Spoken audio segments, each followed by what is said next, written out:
Saudara polisi menetapkan Barada Eliezer sebagai tersangka pembunuhan Brigadir Yosua Huta Barat. Eliezer dikenakan pasal 338 Junto 55 Junto 56 KUHP, saudara. Namun Kabar Reskrim Komjen Agus Andrianto bilang penyidik tidak mengenakan pasal pembunuhan berencana pada Eliezer karena masih pengembangan penyidikan.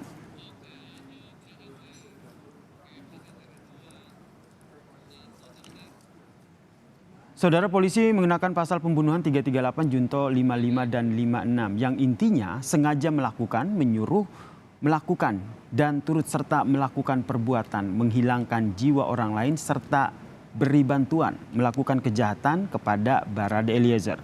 Lebih lengkapnya kita tanyakan kepada pengacara dari Barada Eliezer, Andreas Naut Silitonga, yang telah bergabung bersama kami di Kompas Petang. Selamat petang Pak Andreas. Ya, selamat sore, apa kabar? Dan saya juga ingin menyapa ada pengacara dari Brigadir Yosua, Pak Nelson Simanjuntak, yang juga ikut bergabung di Kompas Petang. Selamat petang Pak Nelson. Selamat sore, selamat petang. Selamat petang, salam sehat. Saya ke Pak Andreas dulu. Penetapan klien Anda menyatakan terlalu cepat dan membingungkan. Kenapa terlalu cepat dan bagian mana yang membingungkan? Ya, jadi sebagaimana sudah pernah saya sampaikan, ya, memang klien kami itu kan diperiksa di Bareskrim itu kan pada tanggal 3 ya. Pada tanggal 3, ya memang pemeriksaan itu berlangsung cukup lama dan baru diakhiri itu jam 1:02. Jadi sudah melewati tanggal 3, artinya di tanggal 4-nya. Nah, di mana sebagaimana kita ketahui dari Dirtipidum juga dari Bareskrim ya sudah memberikan konferensi persnya itu di tanggal 3 sekitar pukul 22.30 sekitar pukul itu, dan disampaikan bahwa penetapan tersangka tersebut juga dilakukan berdasarkan gelar perkara yang sudah dilakukan oleh tim penyidik. Nah, artinya sudah bisa dipastikan bahwa gelar perkara tersebut dilakukan tanpa didasari oleh keterangan klien kami, ya, karena klien kami pada saat itu sedang diperiksa dan belum menunjukkan tanda tangannya, ya. Nah, makanya itu yang kami katakan sebagai terburu-buru, ya. Memang kasus ini memang kasus yang menjadi perhatian publik, cuman kami merasa ya seharusnya ini diperlakukan seperti kasus biasa ya, dengan mempertimbangkan, karena kan dalam pencarian kasus ini sebenarnya kita bukan harus mencari harus ada tersangkanya dan harus ada orang yang dihukum dalam suatu proses penegakan hukum ya, proses penyidikan, tapi lebih untuk mencari kebenaran. Terlalu cepat menurut Anda. Kalau tanggapan dari Bang Nelson? Bang Nelson? Apa itu pertanyaannya? Menurut pengacara dari Eliezer, penetapan tersangka ini terlalu cepat, terburu-buru begitu. Tanggapan Anda? Tersangka Brigadir Baradae. Betul. Saya pikir udah kasus ini 30 hari, Bung. Nggak ada yang terburu-buru di sana. Dari awal, hari kedua, hari ketiga kita siapkan surat, kita investigasi, sampai hari ini. Masa baru hari ini ketemu tersangkanya? Mau siapapun tersangkanya, ya sudah ditetapkan polisi. Kita tidak mendahului lagi penyidik yang sudah profesional di bawah sumpah dan sesuai undang-undang. Saya pikir sudah normatif. Malah kami yang bilang mana tersangka lainnya, karena mengacu kepada junto pasal 55, 56 KUHP, di sana dikatakan mereka, pronoun plural, lebih dari satu yang ikut korrespondensi di sana. Jadi bukan satu orang aja. Demikian. Pak, kalau Pak Andreas sendiri yakin bahwa pelakunya satu orang atau sama seperti yang disampaikan Bang Nelson? Ya, saya rasa ya kita juga harus menghormati proses hukum ini ya. Artinya pada saat saya ditanya, saya sadar diri bahwa saya itu tidak ada di lokasi. Saya tidak ada di lokasi. Dan siapapun, Bang Nelson pun, siapapun nanti yang memberikan keterangan ya harus kita lihat juga. Dia ada di lokasi apa tidak, sehingga bisa memastikan bahwa di lokasi itu tidak seperti yang dikatakan klien saya, yaitu 1 lawan 1. Ya. Makanya ini juga yang saya katakan terlalu cepat, artinya berarti sekarang kan kesimpulan dari polisi adalah ini bukan pembelaan diri. Ya. Sementara kalau misalnya dilihat BAP klien kami, BAP klien kami adalah menembakkan kembali setelah dia menerima tembakan dari korban. Nah, sehingga kalau masalah proses hukum penetapan tersangka, saya rasa nggak ada masalah. Nggak ada masalah itu karena memang sudah ada mayatnya dan juga klien kami sudah mengakui melakukan penembakannya. Nah, artinya yang kami tayangkan sebenarnya dalam proses penetapan gelar perkara lah katakanlah ya, itu ya tidak mempertimbangkan bagaimana kronologis yang disampaikan oleh klien kami, sehingga kesimpulannya adalah ya ini adalah sebuah tidak ada pembelaan dirinya. Nah, sekarang pertanyaan saya, kalau tidak ada pembelaan dirinya, keterangan siapa ya? Keterangan siapa yang menjadi dasar bahwa tidak ada pembelaan dirinya? Alat bukti apa? Nah, itu yang sebenarnya menjadi pertanyaan buat kami. Tapi secara prinsip kami sebagai tim penasihat hukum adalah melakukan pembelaan terhadap hak dari tersangka ini, ya. Jadi bukan untuk membenarkan sesuatu yang salah atau meluruskan sesuatu yang bengkok, membengkokkan sesuatu yang lurus. Itu yang menjadi catatan kami. Nah, saya rasa Bung Nelson pun sudah sangat memahami ya, kalau sebagai advokat ya kita sama sekali tidak bermain di fakta. Nah, faktanya yang disampaikan kepada kami adalah seperti itu, dan itulah yang kami yang disampaikan oleh klien kami kepada penyidik. Nah, kalau misalnya nanti penyidik memiliki skenario yang lain, ya itu sangat kami hargai. Pasti penyidik juga memiliki bukti-bukti. Tapi bukan asumsi-asumsi yang sekarang sudah dihembuskan ke masyarakat, sehingga masyarakat ini menjadi bingung gitu. Dan pada akhirnya nanti kami juga sebagai tim penasihat hukum sangat menunggu kebenaran ini terungkap. Polisi menyebutkan memang bukan pembelaan diri nih, Pak. Itu yang saya dengar, ya. Itu yang saya dengar. Nah, makanya ya, kami juga sebagai tim penasihat hukum sangat menunggu nanti bukti-bukti apa saja nanti yang menyebabkan ini bukan pembelaan diri. Nah, satu hal juga jadi catatan saya, kalau misalnya ini memang 340-nya sudah tidak terbukti ya, walaupun nanti masih bisa muncul lagi pasal itu ya di kemudian hari, dan sementara juga 351-nya juga belum dianggap terpenuhi, sehingga pasalnya kan cuma satu, pasal 338. Nah, sekarang kalau misalnya kita lihat dalam pasal 338 itu dibandingkan dengan informasi dalam masyarakat yang beredar bahwa ini adalah sebuah terkoordinasi dan kemungkinan dikatakan katanya ditembak dari belakang, ya itu dalam konteks pembelaan kami itu sangat menguntungkan sekali. Oke, artinya saya kalau memang ditembak dari belakang berarti bukan klien kami pelakunya gitu. Baik, bukan klien Anda pelakunya. Kalau menurut misalnya itu kalau Nelson sendiri, kalau seandainya, iya betul, kalau seandainya pasal 340 berarti ini adalah pembunuhan berencana, sedangkan sekarang ini pasalnya adalah 338, tapi ada junto 55 dan 56 yang juga menjurus bahwa ada orang lain yang juga ikut terlibat begitu, Bang Nelson. Baik, sebuah time frame, sebuah panorama, dan sebuah futuristik hukum yang kita angkat sekarang ya. Saya tidak salahkan sahabat saya Ankel Silitonga. Mari, hari kedua kami kuasa hukum. Belum ada kuasa hukum lainnya. Ini diingat. Bab per bab berjalan. Beliau masuk di bab 7. Kita mau menuju sebuah pertarungan olimpiade. Montreal atau apa. Saya ilustrasi ini. Menarik ini kita buat. Sebenarnya kami sudah senyap. Sudah tenang ini dulu. Karena perintah Presiden, Menko Polhukam, Pak Kapolri akan diusut tuntas. Hari ini akan terrealisasi mereka-mereka yang mutasi. Nah, kalau ditanya kembali pasal-pasal itu, di samping kami sudah merasa victory, ada tawaran-tawaran pasal, konsep-konsep pasal KUHP, ya sudah jelas tadi, tidak perencanaan. Pembunuhan, ya jelas pasal itu. Dilengkapi, saya ulangi lagi, pasal 55, 56, turut serta, delnaming, konkursus. Ini sebuah fakta hukum. Jadi, kalau ditanya, ada pihak-pihak lain, ada panorama lain, ini sudah berbeda.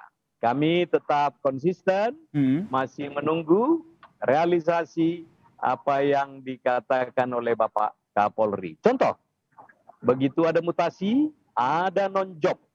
Bisa jadi ada fire ya berikutnya.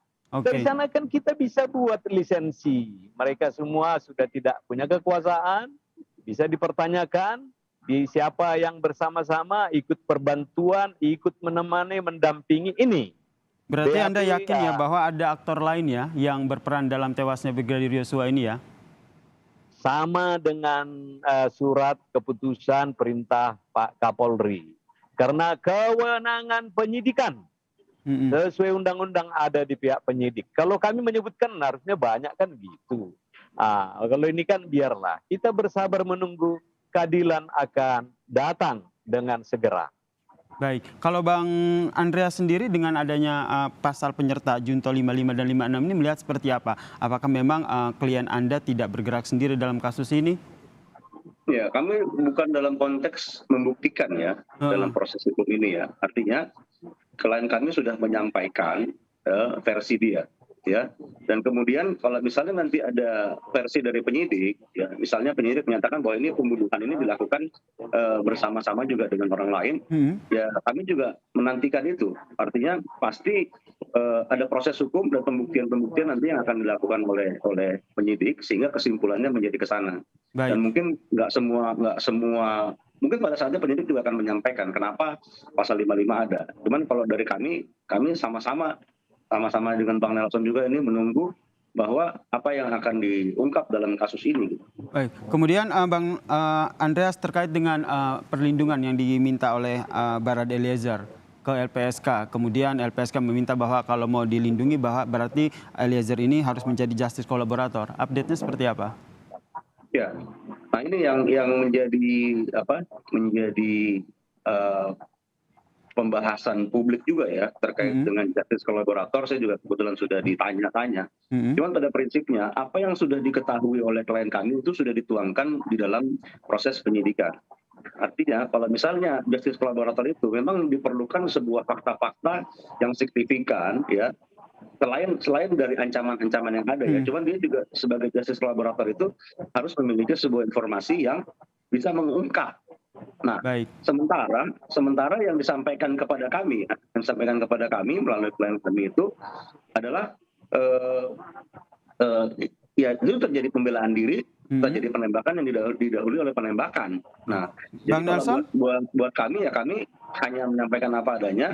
Terus kalau misalnya pun ada hal-hal lain yang berkembang nanti, misalnya klien kami memiliki informasi terkait dengan apapun itu ya, terkait dengan proses penyidikan ini, mungkin itu menjadi bahan untuk saya ke Bang Nelson. Baik, saya ke Bang Nelson.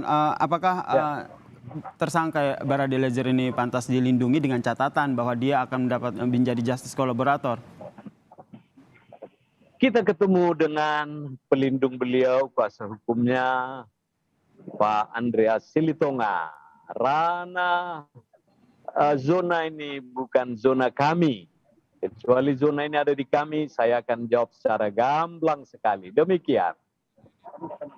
Tapi karena ini kan bisa menjadi tabir yang lebih terang begitu ketika Barada Eliezer ini menjadi justice kolaborator begitu. Ya, tetap yang memberikan justice kolaborator sudah ada. Undang-undang menyebut siapa jelas sekali. Apakah diberikan kepada LPSK atau siapa? Tentunya bukan sebagai kuasa hukum keluarga korban yang dikatakan dibunuh, direncanakan, dan tentu aib. Nah, ini berbeda sekali. Ini ada great wall antara kami dengan pihak-pihak yang lain. Dan ini bagaikan minyak dengan air yang tidak akan bisa ketemu sampai kapanpun. Baik, kalau Bang Andreas sendiri melihat kasus dengan penetapan Barada Eliezer sebagai tersangka klien Anda, apa yang sekarang menjadi fokus Anda terhadap klien? Ya, yang pasti klien kami akan kooperatif ya. Ya, kooperatif itu sebagai satu sebenarnya bukan pilihan ya, tapi itu sebagai satu kooperatif keputusan. Termaksud mengungkap siapa-siapa saja yang juga ikut diduga terlibat dalam kasus tewasnya Brigadir Yosua ini? Iya, dari waktu ke waktu ya.